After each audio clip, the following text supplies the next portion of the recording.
మోడీ సర్కార్ తలుచుకుంటే తిరుమల తిరుపతి దేవస్థానాన్ని అడ్డం పెట్టుకుని బ్రోకర్లు చేసే తప్పుకి ఒక ముగింపు పలికినట్టు అవుతుంది. ఆంధ్రప్రదేశ్ భారతీయ జనతా పార్టీ నాయకులు లేదా జాతీయ భారతీయ జనతా పార్టీ నాయకులు మనకి 2 రాష్ట్రాల్లో 3 మంత్రులు ఉన్నారు. అటు భూపతిరాజు శ్రీనివాస్ వర్మ గారు కావచ్చు, రెండో పక్కన కిషన్ రెడ్డి గారు కావచ్చు, బండి సంజయ్ గారు కావచ్చు. తిరుమల వెంకన్న అంశాన్ని అన్నది గుర్తుపెట్టుకోవాలి. హిందుత్వ పార్టీ కాబట్టి ఖచ్చితంగా కేంద్రం దృష్టికి తీసుకెళ్ళి పరిష్కరించాల్సిన అవసరం ఉంది. ఏంటి అంటే తాజాగా ఈవో శ్యామలరావు గారు వచ్చాక తేల్చింది ఏంటంటే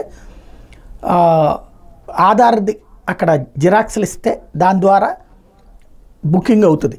ఆ తర్వాత వాళ్ళు కాకుండా ఎవరెవరో చేస్తున్నారు. అంటే ఆన్లైన్లో కూడా మోసాలు జరుగుతున్నాయి అన్నటువంటిది గుర్తించి అట్లా మోసాలు జరిగేదాన్ని బ్లాక్ చేశారు.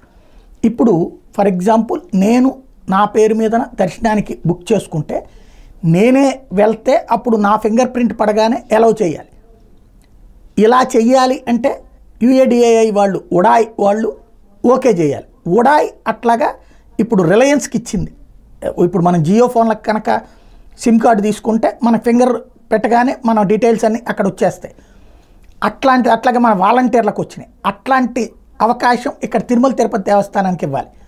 ఇది తిరుమల తిరుపతి దేవస్థానం స్వతంత్ర ప్రతిపత్తి కలిగిన ప్రభుత్వానికి సంబంధించినటువంటి వ్యవస్థ. ఇక్కడ ఆ కారణం దగ్గర ఆగుతున్నట్టుంది. ఒకసారి కూర్చుని మాట్లాడి సెటరేట్ చేస్తే ఎవరికి వాళ్ళే, అంటే ఎవరైతే టికెట్ తీసుకున్నారో, ఎవరైతే సేవకి బుక్ చేసుకున్నారో వాళ్లే రావడానికి వీలవుతుంది. తద్వారా బ్లాక్ టిక్కెట్ల అమ్మకం అనేటటువంటిది ఆగుతుంది.